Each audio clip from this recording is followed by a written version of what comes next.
IPL ಬಗೆಗಿನ interesting ಸುದ್ದಿಗಳನ್ನು ಈ ವಿಡಿಯೋದಲ್ಲಿ ಹೇಳ್ತೇನೆ. ನಾನು ಶಾಂತ. ನೀವು ಸುದ್ದಿಯಾನದ ಸಬ್ಸ್ಕ್ರೈಬರ್ ಆಗೋದಕ್ಕೆ ಮರಿಬೇಡಿ. IPL ನೀತಿ ಸಂಹಿತೆಯನ್ನು ಉಲ್ಲಂಘನೆ ಮಾಡಿದ್ದಕ್ಕಾಗಿ ಅಭಿಷೇಕ್ ಶರ್ಮಾಗೆ ಶಿಕ್ಷೆ ನೀಡಲಾಗಿದೆ. ಪಂದ್ಯದ ಸಮಯದಲ್ಲಿ ಬಳಸಿದಂಥ ಅಶ್ಲೀಲ ಪದಗಳು ಸ್ಟಂಪ್ ಮೈಕ್ನಲ್ಲಿ ಸೆರೆಯಾಗಿದ್ವು. ಅಂತಾರಾಷ್ಟ್ರೀಯ ಕ್ರಿಕೆಟ್ನಿಂದ IPL ವರೆಗೂ ಕೂಡ ಇಂತಹ ನಡವಳಿಕೆಗೆ ಶಿಕ್ಷೆ ನೀಡಲಾಗುತ್ತೆ. ಅದರಂತೆ ಅಭಿಷೇಕ್ ಶರ್ಮಾಗೆ BCCI IPL ನೀತಿ ಸಂಹಿತೆ ಆರ್ಟಿಕಲ್ 2.3 ಅಡಿಯಲ್ಲಿ ತಪ್ಪಿತಸ್ಥರೆಂದು ಘೋಷಿಸಲಾಗಿದೆ. ಜೊತೆಗೆ ಇವರಿಗೆ ಪಂದ್ಯದ ಸಂಭಾವನೆಯ 25% ದಂಡ ವಿಧಿಸಲಾಗಿದೆ.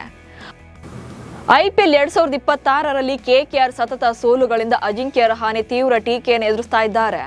ತನ್ನ ವಿರುದ್ಧ ಟೀಕೆ ಮಾಡುವವರ ವಿರುದ್ಧ ರಹಾನೆ ಆಕ್ರೋಶ ಹೊರಹಾಕಿದ್ದಾರೆ. 2023ರಿಂದ ಇಲ್ಲಿಯವರೆಗೆ ನಾನು ಅತ್ಯುತ್ತಮ ಸ್ಟ್ರೈಕ್ ರೇಟ್ ಅನ್ನು ಕಾಪಾಡಿಕೊಂಡು ಬಂದಿದ್ದೇನೆ. ನನ್ನ ಬಗ್ಗೆ ಮಾತನಾಡ್ತಾ ಇರುವವರು ಬಹುಶಃ ನನ್ನ ಆಟವನ್ನ ನೋಡ್ತಾ ಇಲ್ಲ. ನನ್ನ ವಿರುದ್ಧ ಅವರಿಗೆ ನಿರ್ದಿಷ್ಟ ಅಜೆಂಡಾ ಇದೆ. ನಾನು ಆಡೋದನ್ನ ಅವರು ಇಷ್ಟಪಡಲ್ಲ. ನಾನು ಆಡುವುದನ್ನ ನೋಡೋಕೆ ಅವರಿಗೆ ಆಗಲ್ಲ ಅಂತ ಟೀಕೆ ಮಾಡ್ತಿದ್ದಾರೆ ಅಂತ ತಿರುಗೇಟು ಕೊಟ್ಟಿದ್ದಾರೆ. SRH ವಿರುದ್ಧದ ಪಂದ್ಯದಲ್ಲಿ ವರುಣ್ ಚಕ್ರವರ್ತಿ ಹಿಡಿದ ಕ್ಯಾಚ್ ಬಗ್ಗೆ ಸಾಕಷ್ಟು ಆಕ್ರೋಶ ವ್ಯಕ್ತವಾಗ್ತಿದೆ.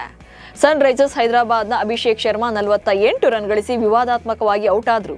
ವರುಣ್ ಚಕ್ರವರ್ತಿ ಹಿಡಿದ ಕ್ಯಾಚ್ ಅನ್ನ 3ನೇ ಅಂಪೈರ್ ಔಟ್ ಅಂತ ಘೋಷಣೆ ಮಾಡಿದ್ರು. ಆದ್ರೆ ವಿಡಿಯೋದಲ್ಲಿ ಚೆಂಡು ನೆಲಕ್ಕೆ ತಾಗಿದಂತೆ ಕಂಡು ಬರ್ತಿದೆ. ಈ ನಿರ್ಧಾರದಿಂದ ಕೆಲ ಅಭಿಮಾನಿಗಳು ಅಸಮಾಧಾನ ವ್ಯಕ್ತಪಡಿಸಿದ್ದಾರೆ.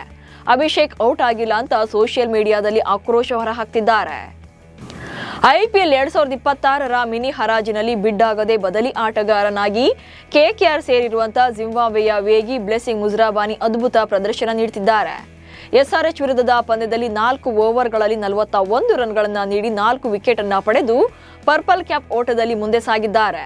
ಮುಜ್ರಾಬಾನಿ ಆಟ ನೋಡಿದಂತ ಉಳಿದ ಫ್ರಾಂಚೈಸಿಗಳು ಈಗ ಕೈ ಹಿಸುಕಿಕೊಳ್ತಿದ್ದಾರೆ. ಗುಜರಾತ್ ವಿರುದ್ಧ ಗೆದ್ದಿರುವಂತಹ ಪಂಜಾಬ್ ಕಿಂಗ್ಸ್ ಹಾಗೆ ರಾಜಸ್ಥಾನ ವಿರುದ್ಧ ಸೋತಿರುವಂತಹ ಚೆನ್ನೈ ಸೂಪರ್ ಕಿಂಗ್ಸ್ ತಂಡಗಳು ಇವತ್ತು ಚಿದಂಬರಂ ಸ್ಟೇಡಿಯಂನಲ್ಲಿ ಮುಖಾಮುಖಿಯಾಗ್ತಾರೆ.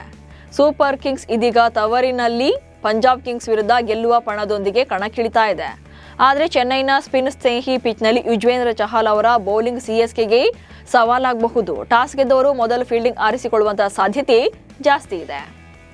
ರಾಯಲ್ ಚಾಲೆಂಜರ್ಸ್ ಬೆಂಗಳೂರು ಹಾಗೆ ಚೆನ್ನೈ ಸೂಪರ್ ಕಿಂಗ್ಸ್ ನಡುವಿನ ಏಪ್ರಿಲ್ 5ರ IPL ಪಂದ್ಯಕ್ಕಾಗಿ ಬೆಂಗಳೂರು ಮೆಟ್ರೋ ಸೇವೆಗಳನ್ನು ವಿಸ್ತರಿಸಿದೆ. ರಾತ್ರಿ 11 ಗಂಟೆಯ ನಂತರ ಕೂಡ ಮೆಟ್ರೋ ರೈಲುಗಳು ಸಂಚಾರ ಮಾಡಲಿವೆ. ಡಿಜಿಟಲ್ ಪಂದ್ಯದ ಟಿಕೆಟ್ಗಳು ನಮ್ಮ ಮೆಟ್ರೋ QR ಕೋಡ್ಗಳನ್ನು ಒಳಗೊಂಡಿದೆ.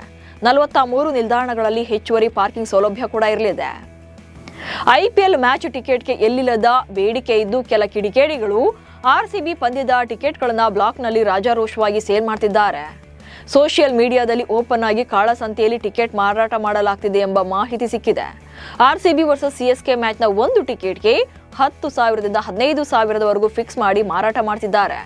ಸಾಮಾನ್ಯ ದರಕ್ಕಿಂತ 3ರಿಂದ 4 ಪಟ್ಟು ಹೆಚ್ಚಿಗೆ ಸುಲಿಗೆ ಮಾಡ್ತಿದ್ದಾರೆ. ನ್ಯೂಜಿಲೆಂಡ್ ತಂಡದ allrounder Mitchell Santner Mumbai Indians ತಂಡವನ್ನ ಸೇರಿಕೊಂಡಿದ್ದಾರೆ. ನಾಳೆ ನಡೆಯಲಿರುವಂತಹ ಡೆಲ್ಲಿ ವಿರುದ್ಧದ IPL 2026ರ ಸೀಸನ್ನ 2ನೇ ಪಂದ್ಯದಲ್ಲಿ ಭಾಗವಹಿಸುವಂತ ನಿರೀಕ್ಷೆ ಇದೆ. ಇದರ ಜೊತೆಗೆ ಇಂಗ್ಲೆಂಡ್ ಆಲ್ರೌಂಡರ್ ವಿಲ್ ಜಾಕ್ಸ್ ಜೊತೆಗೆ ಸ್ಯಾಂಟ್ನರ್ MI ಆರಂಭಿಕ ಪಂದ್ಯವನ್ನ ತಪ್ಪಿಸಿಕೊಂಡಿದ್ರು. ಈಗ ಸ್ಯಾಂಟ್ನರ್ ಆಗಮಿಸಿದ್ರು ಕೂಡ ವಿಲ್ ಜಾಕ್ಸ್ ಇನ್ನೂ ಕೂಡ ತಂಡವನ್ನ ಸೇರ್ಕೊಂಡಿಲ್ಲ. IPL ಮೊದಲ ಪಂದ್ಯ ಬ್ಯಾಟಿಂಗ್ ವೈಫಲ್ಯ ಅನುಭವಿಸಿದ ರಿಷಬ್ ಪಂತ್ ವಿರುದ್ಧ ಇಂಗ್ಲೆಂಡ್ ಮಾಜಿ ನಾಯಕ ಮೈಕಲ್ ಅಸಮಾಧಾನ ವ್ಯಕ್ತಪಡಿಸಿದ್ದಾರೆ. ರಾಜಸ್ಥಾನ ರಾಯಲ್ಸ್ ತಂಡದ ಯುವ ಬ್ಯಾಟ್ಸ್ಮನ್ ವೈಭವ್ ಸೂರ್ಯವಂಶಿ ಅವರಿಂದ ಸಲಹೆ ಪಡ್ಕೊಳ್ಳಿ ಅಂತ ಪಂತ್ಗೆ ಸಜೆಷನ್ ಕೊಟ್ಟಿದ್ದಾರೆ. ರಿಷಬ್ ಪಂತ್ ಕೂಡ ವೈಭವ್ ರೀತಿ ಕ್ರೀಸ್ನಲ್ಲಿ ಸ್ವತಂತ್ರ ಮುಕ್ತವಾಗಿ ಆಕ್ರಮಣಕಾರಿ ಶೈಲಿಯಲ್ಲಿ ಆಡಬೇಕು, ಆಗ ಲಾಭ ಆಗುತ್ತೆ ಎಂಬ ಅಭಿಪ್ರಾಯ ವ್ಯಕ್ತಪಡಿಸಿದ್ದಾರೆ. ಬ್ಲೆಸಿಂಗ್ ಮುಜ್ರಾಬಾನಿ ಬದಲು ಹ್ಯಾರಿ ಬ್ರೂಕ್ PSLನ ಇಸ್ಲಾಮಾಬಾದ್ ಯುನೈಟೆಡ್ ತಂಡವನ್ನ ಸೇರ್ಕೊಂಡಿದ್ದಾರೆ. ಗಾಯವಿಲ್ಲದೆ IPL ಒಪ್ಪಂದದಿಂದ ಹಿಂದೆ ಸರಿದ ಕಾರಣ ಹ್ಯಾರಿ ಬ್ರೂಕ್ಗೆ BCCI 2 ವರ್ಷಗಳ ನಿಷೇಧ ಹೇರಿದೆ. ಇದರಿಂದ 2026 ಮತ್ತು 2027ರ IPL ಸೀಸನ್ಗಳಲ್ಲಿ ಅವರು ಆಡೋಕೆ ಸಾಧ್ಯವಾಗುವುದಿಲ್ಲ. ಹ್ಯಾರಿ ಬ್ರೂಕ್ ಆಗಮನದಿಂದ ಇಸ್ಲಾಮಾಬಾದ್ ಯುನೈಟೆಡ್ ತಂಡಕ್ಕೆ ಬ್ಯಾಟಿಂಗ್ ವೆಲ ಹೆಚ್ಚಾಗಿದೆ. ಇವಿಷ್ಟು ಇವತ್ತಿನ IPL ರೌಂಡ್ ಆಫ್ ಸುದ್ದಿಗಳು. ನಮಸ್ಕಾರ.